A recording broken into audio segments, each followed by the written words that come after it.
Hey everybody, good afternoon. It's March 30th, 2022. We are in the New Testament. We are in the book of 1 Corinthians, and we're going to read all of chapter 7 today. Now concerning the things of which you wrote to me, it is good for a man not to touch a woman. Nevertheless, because of sexual immorality, let each man have his own wife, and let each woman have her own husband. Let the husband render to his wife the affection due her, and likewise also the wife to her husband. The wife does not have authority over her own body, but the husband does. And likewise, the husband does not have authority over his own body, but the wife does.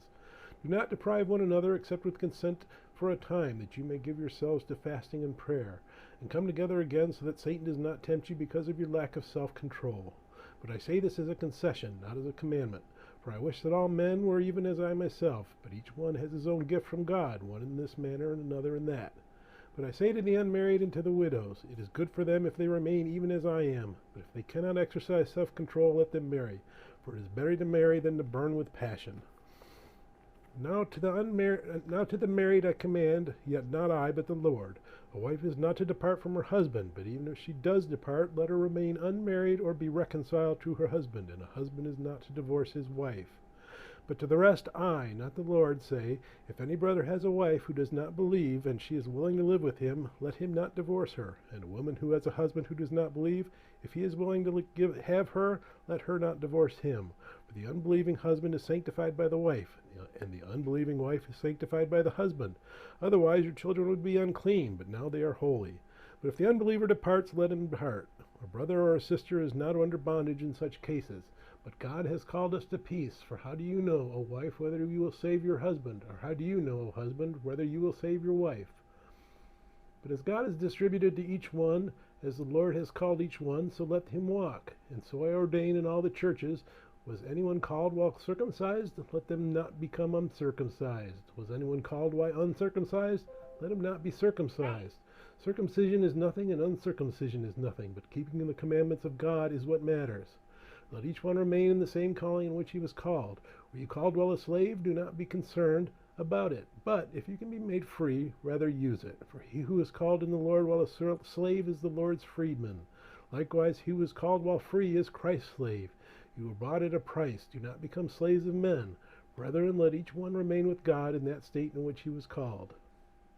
Now concerning virgins, I have no commandment from the Lord, yet I give judgment as one whom the Lord in his mercy has made trustworthy.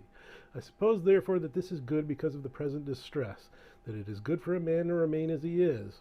Are you bound to a wife? Do not seek to be loosed. Are you loosed from a wife? Do not seek a wife. But even if you do marry, you have not sinned. And if a virgin marries, she has not sinned. Nevertheless, such will have trouble in the flesh, but I would spare you. For this I say, brethren, and time is short, so that from now on even those who have wives should be as though they had none, those who weep as though they did not weep, those who rejoice as though they did not rejoice, those who buy as though they did not possess, and those who use this world as not misusing it.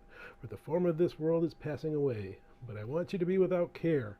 He who is unmarried cares for the things of the Lord, how he may please the Lord. But he who is married cares about the things of the flesh, how he may please his wife. There is a difference between a wife and a virgin. The unmarried woman cares about the things of the Lord, but she may be holy both in body and in spirit. But she who is married cares about the things of the world, how she may please her husband.